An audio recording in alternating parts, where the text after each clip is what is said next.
अगर आप इनके देखेंगे तो 20 सिम्टम है। ऊपर से देखेंगे नीचे तक फाइल भरी हुई है, बस नीचे का कुछ हिस्सा खाली है। इतना बड़ा पेज इनका जब भरा हुआ है और उसके बाद 5 दिन में पेशेंट ठीक हो गया, तो मेरा ये मानना है कि इससे चमत्कारिक और इससे बढ़िया रिजल्ट कहीं भी नहीं हो सकते।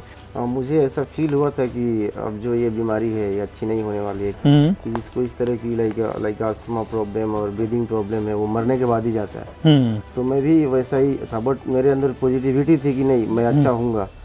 तो मुझे ऐसा फील हुआ कि एक बार जाके देखना चाहिए, और डेफिनेटली मुझे ऐसा फील था कि मैं वहाँ जाऊँगा तो अच्छा हो जाऊँगा। और मैं आया और मुझे काफ़ी अच्छा, मतलब बिल्कुल ही अच्छा रिजल्ट मिला।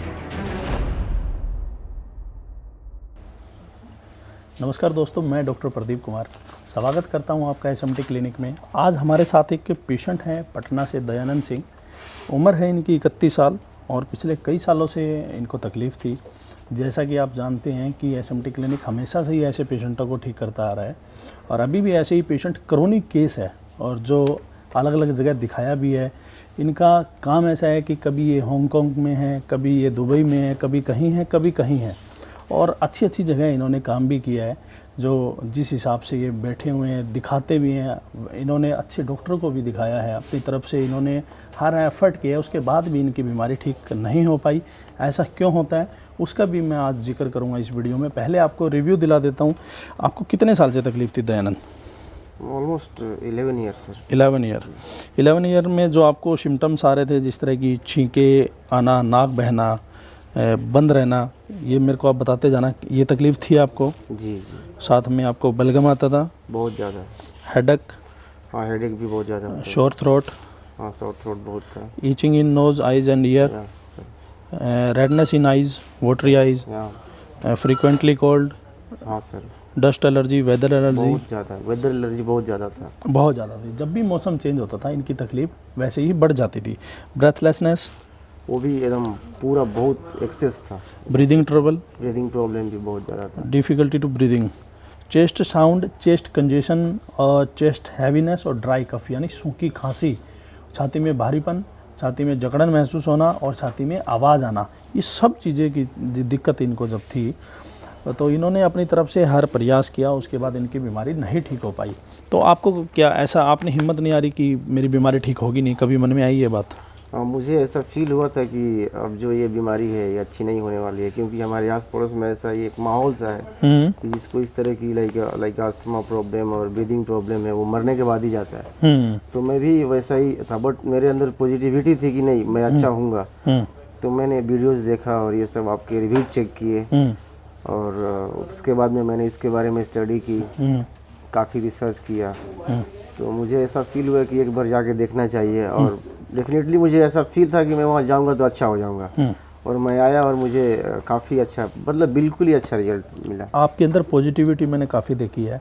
ये थोड़ा सा क्या होता है, पेशेंट के अंदर भी पॉजिटिविटी होनी चाहिए, पेशेंट के अंदर भी वो स्ट्रेंथ होनी चाहिए, एक मन में भी होना चाहिए कि हाँ मेरी बीमारी ठीक हो सकती है।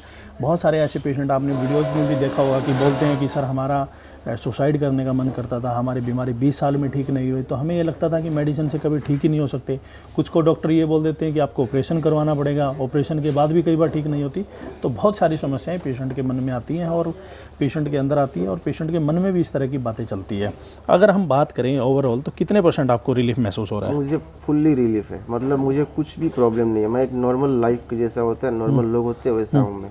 स्नीजिंग, जो आपकी नोज़ बंद थी और जो नोज़ आपकी बहरी थी, बलगम था, गले में खराश थी, सिर दर्द था, कान आँख नाक में खुजली थी, आँखों में लाली रहती थी, आपको आँखों से पानी गिरता था, बार बार जुकाम, धूल मिट्टी से तकलीफ़, सांस की जब सब समस्याएं हैं सब खत्म आपकी? अब पूरी हमको एकदम 100% मैं क्योर हो चुका हूँ। बिल्कुल ठीक है आप? बिल्कुल मैं ठीक हूँ। अब इनकी जो सीटिंग चल रही है एक्यूपंक्चर की, 1-2 सीटिंग और करके इसके बाद में ये मैग्नेट कुछ दिन घर लगाएंगे और पेशेंट इस तरह बिल्कुल फिट हो जाएगा। जब हमारे पास आप आए थे 26 तारीख को आप आए थे हमारे पास, और आज आपकी कितनी सीटिंग हुई है?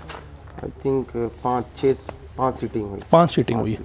5 सीटिंग के अंदर पेशेंट 100% ठीक है। अब एक बात को आप समझिए, कुछ देर पहले या कुछ वीडियोज़ में आपने देखा होगा कि पेशेंट को 6 साल से तकलीफ़ है, 7 साल से तकलीफ़ है और पेशेंट ठीक होने में 15 दिन ले रहा है, कोई 20 दिन ले रहा है। कुछ ऐसे पेशेंट भी आपने देखा है जिनको 20 साल से तकलीफ़ है, सिम्टम्स उनके अंदर बहुत कम है या बहुत ज़्यादा है, वो 5-6 दिन के अंदर ठीक हो रहे हैं। कुछ तो पॉजिटिविटी आपके अंदर अगर होगी तो हमारा ये मानना है कि वो पेशेंट सबसे जल्दी ठीक होता है। जिस तरह इन्होंने ट्रस्ट बिल्ड किया, अपनी पॉजिटिविटी को पास रखा और 5 दिन के अंदर 100% ठीक हो गए। अगर आप इनके देखेंगे तो 20 सिम्टम है, ऊपर से देखेंगे नीचे तक फाइल भरी हुई है, बस नीचे का कुछ हिस्सा खाली है।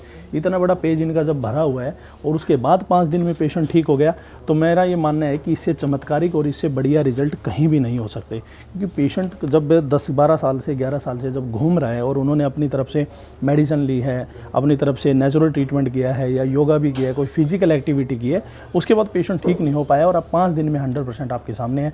आपको कोई मेडिसिन, कोई सर्जरी कुछ भी किया गया हो हमारे द्वारा? नहीं सर, बस यही एक्यूपंक्चर और मैग्नेट थेरेपी वही है। Acupuncture, magnet therapy.